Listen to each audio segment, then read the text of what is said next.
ওই তো পিছনে তোর পেছনে তো বাঁ দিকে তোর বাঁ দিকে একবার একবার ওই যে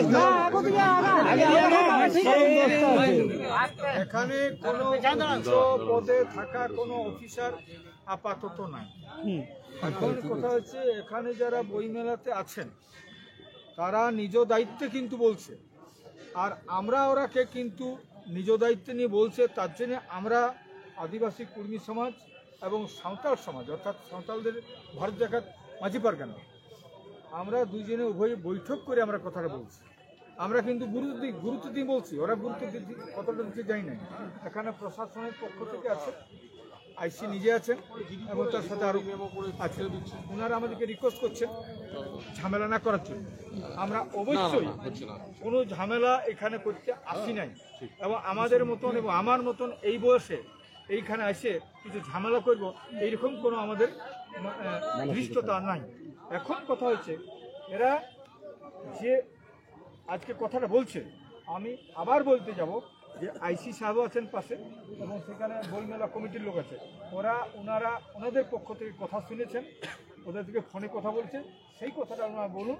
আর আমরা যেটা সিদ্ধান্ত নিচ্ছি, সিদ্ধান্তের পরে আমরা সেটা বলে দিচ্ছি। আপনারা বলুন।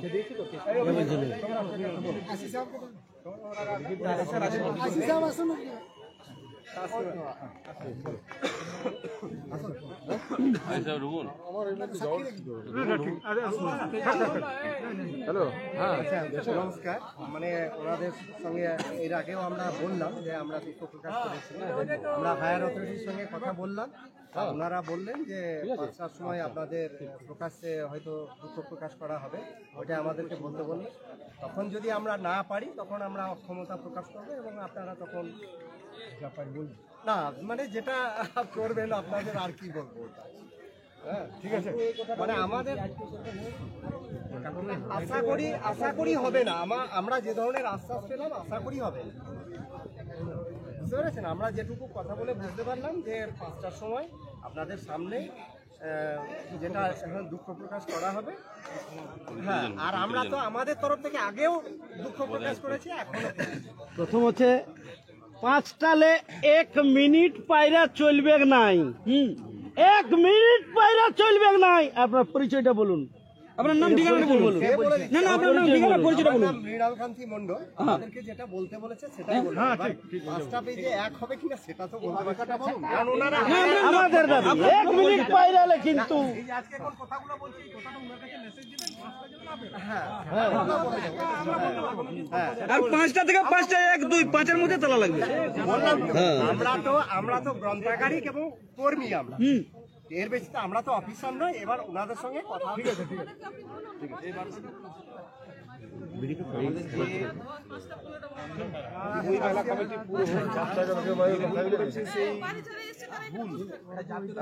বলা যাবে না, হয়তো একটা ইচ্ছাকৃত ষড়যন্ত্র, মানুষের ভাষা সংস্কৃতি অপমান করার একটা অপপ্রয়াস মাত্র। যে দাবি নিয়ে মানভূমের বিভিন্ন ভাষা সংস্কৃতির মানুষ আজকে আমরা বইমেলার দরজায় হাজির হয়েছি, ওনারা যে কথা দিচ্ছেন। আমরা কালকে ডিএলই সাহেবের চেম্বারে বসছিলাম মিটিংয়ে বলেছিলেন যে আমি এখনই যাচ্ছি, এখনই ঘোষণা করব। কিন্তু ওই ডিএলও অফিস থেকে বইমেলা চত্বর আস্তে আস্তেই ওদের যে হায়ার অথরিটি আছেন আর কি, ডিএল কিংবা আমাদের রাজনৈতিক প্রতিনিধি, ওনাদের সাথে ফোনে টোনে কথা বলে এখানে এসে কিন্তু বিগড়ে বসলেন যে না এখন সম্ভব নয়। তখন আমরাও চেপে ধরেছিলাম যে টাইম বা ডেট বলুন, উনি সেটা বলতে পারেননি। যে ডিএম বলছেন যে কালকে, কিন্তু কালটা কখন সেটা কিন্তু আর বলতে পারেনি।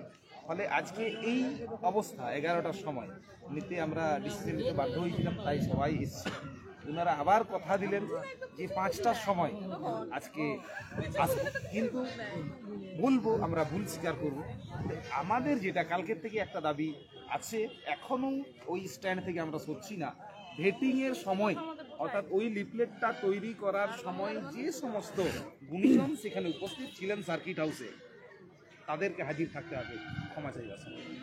এই স্ট্যান্ডটা থেকে কিন্তু সরছিল। তারপর গণপথ হারবে না। হ্যাঁ দেখুন, এবারে তখন পরিস্থিতি অনুযায়ী বিচার হবে। কয়েকটা দিন তো পার হয়ে গেল, দেখুন এবারে জানতে শুনতে অনেক কিছুই বের হয়ে যায়। সন্ধ্যা হবে সকাল হবে, সকাল হবে সন্ধ্যা হবে, গঙ্গায় কিন্তু জল বয়ে যাবে, সময়কে আটকানো যাবে না। কিন্তু আমরাও কখনো বিশৃঙ্খলা এ চাইনি। আমরা যেটা চাইছি, মানভূমের ভাষা, মানভূমের সংস্কৃতি, মানভূমের লোকাচারকে অপমান করা হয়েছে, এবং এই লোকাচারটা অজান্তে নয়, আমাদের মনে হয় এইটা কোনো আগ্রাসন কিংবা কোনো ষড়যন্ত্র। এটার জন্যই আমরা ক্ষমা চাইতে বাধ্য করাচ্ছি।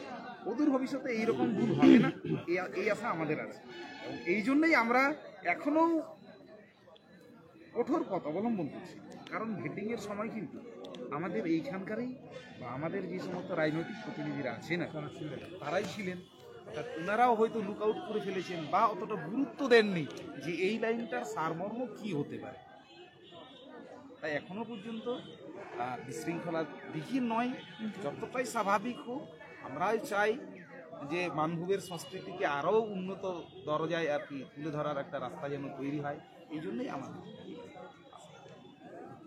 আমরা অপেক্ষা করছি। এই যে বললেন, দাদা বললেন যে 5টা, অবশ্যই আমরা অপেক্ষা করতে আমরা অপারগ নই। আমরা 2 দিন দেখেছি, 3 দিন দেখেছি, আর 2-3 ঘন্টা দেখতে পারবো না, অবশ্যই দেখেছি। আমরা তো বিশৃঙ্খলা কখনো চাইনি, আমরা চাইছি সুষ্ঠু সমাধান। যে অপমানটা হয়েছে মানভূমবাসী, সেটা আমরা 5টা পর্যন্ত অপেক্ষা করছি। হ্যাঁ, আর আমজনতার উদ্দেশ্যে বলবো, আপনারা এখন যে যার কাজে ফিরে যেতে পারেন। আপনারা যদি অনেক দূর দূরান্ত থেকে এসছেন, যদি সেক্ষেত্রে সন্ধ্যাবেলায় 5টার সময় এসে উপস্থিত নাও হন, সোশ্যাল মিডিয়া ফলো করবেন, বিশেষ করে আমাদের। হ্যাঁ, আসার তো অবশ্যই চেষ্টা করবেন। যারা অযোধ্যা পাহাড় থেকে অনেকে এসছে আর তাদের হয়তো আসা সম্ভব হবে না, বা তার থেকে আরও বান্দোয়ান টান্দোয়ান থেকে 2-1 এসছেন, তাদের উদ্দেশ্যে বলবো যে সমস্ত আমাদের ফেসবুক পেজগুলো আছে সেগুলো লক্ষ্য করবেন। খবরটা ওনাদের ক্ষমা চাওয়া ভিডিও দরকার হবে লাইভ টেলিকাস্ট। বেশ, আপাতত চলুন।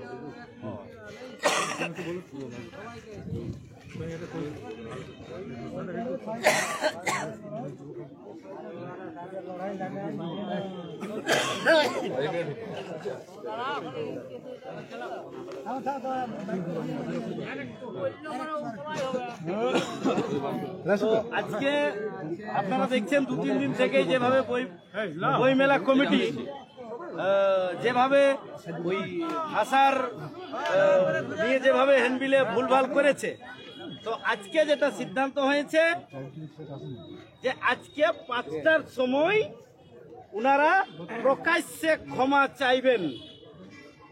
প্রকাশ্যে যদি ক্ষমা না চান, এবং আমরা সেটা আবারও দাবি করছি, 5টা থেকে 1 মিনিট পার করা যাবে নাই। বই মেলা কমিটিকে আমরা বলে দিলাম, যদি 5টা থেকে 1 মিনিট পার হয়ে যায়, তার কিন্তু মাসুল, আরো বড় মাসুল বই মেলা কমিটিকে এবং জেলা প্রশাসনকে দিতে হবে। এটা কিন্তু যেন খেয়াল রাখে আদিবাসী কর্মী সমাজের যুব জেলা কমিটির সভাপতি। আমার নাম ফাল্গুনী মাহাতো।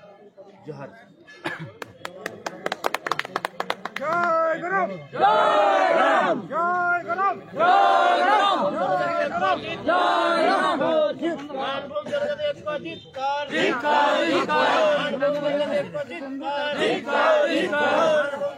ভাষার উপর আগ্রাসন করা চলবে না। ভাষার উপর আগ্রাসনকারীরা হুঁশিয়ার, হুঁশিয়ার, হুঁশিয়ার।